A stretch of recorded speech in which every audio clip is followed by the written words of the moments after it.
Good morning. My name is Matt Brown, operations on the park incident with today's operational update. The fire continues to look really good and staying within our control lines on all sides of the fire. Starting down here in the southern end of the fire near North Chico, crews continue to mop up, patrol, and answer calls for service. Things are looking really good through there. As you go up through Los Molinos, Dairyville, up toward Cone Grove and that area, folks are still engaged out there with tactical patrol, mopping up hot spots. You might see less resources out there again today. That's because it looks so good out there, and still are going well interior and mopping up stuff that might become a problem later or something that might be seen from the valley floor. Going up around the left shoulder up into Highway 36 East near Dale Station, that looks really well. Up there, we've got crews in the area mopping up well interior and on tactical patrol, answering calls for service. As we go around the northern end of the fire, up through Meadowbrook Ranch, up toward Inskip and Lanes Valley area. Several days ago, we did have an area out near Inskip off Lanes Valley Road that was giving us some trouble. It was in a really rough country, lots of volcanic rock and a big heavy canopy. It was popping up every day, a little smoke here and there. We haven't had that for a couple of days. Folks are engaged, they know where that area is, and they're ready for it if it does, but they do continue to mop up deeper and deeper in there to try to isolate and find those hot spots. Going across the top in toward Paynes Creek, things are looking really good there. Crews are still engaged, mopping up, patrol. And then as you get toward the Ponderosa Sky Ranch, Canyon View Loop area, things again look really good there. Folks are still in there, a little less resources than in previous days, but they're still engaged and mopping up in there, answering calls for service. As we go down Little Giant Mill, going down toward the Mill Creek drainage, crews are very well engaged in there. We've got folks mopping up 300 plus feet in on tactical patrol up and down the end line, and things are looking really good through there.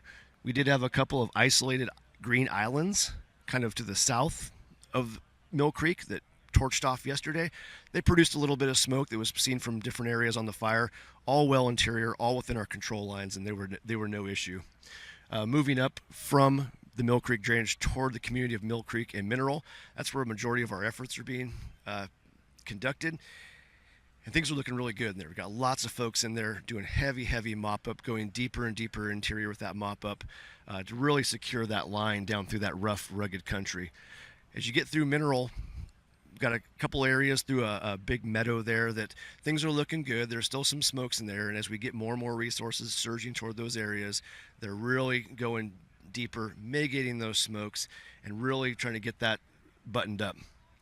As you go across 36 over towards Childs Meadows, that's one of our areas where mop-up's been a little bit slower. That's due to all the heavy timber and trees and hazard trees in the area. Crews have to go in and take down those hazard trees so that crews can safely go in below those and mop up deeper and deeper into the fire. So that does take some time, but we've got ample resources in there, and things are looking really good through there. We do have some smoke still in the Doe Mountain area, which is right there in Childs Meadows, and well within the control lines. They're hitting those with ground resources and aircraft, and that's starting to look really good. As you come down Highway 32 on the east side of the fire, most of the fire's edge is well off the end line going down toward Mill Creek drainage, and things are looking really good in there. It's long distance, lots of travel time, but we have ample resources in there. It's looking really good. They're even starting to pull some hose out in certain areas as appropriate. Coming down all through the 32 corridor, past the Butte Meadows, Humboldt Road area, down toward Forest Ranch.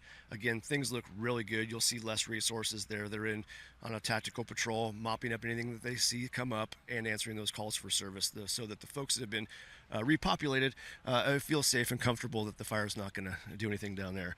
And then going all the way back down into the lower end of the fire, things continue to look really good. We also have this whole time we have suppression repair happening simultaneously with our firefighting efforts. And what that is essentially, as the fire progresses, we have our primary lines, which are generally along the fire's edge, but we also create alternate lines and contingency lines.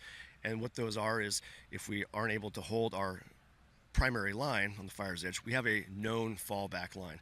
So what suppression repair does is they go through and they're cleaning up all those dozer lines, fixing those fences, fixing those culverts, and trying to get it back to a point where it looks, very similar to what it did before the fire.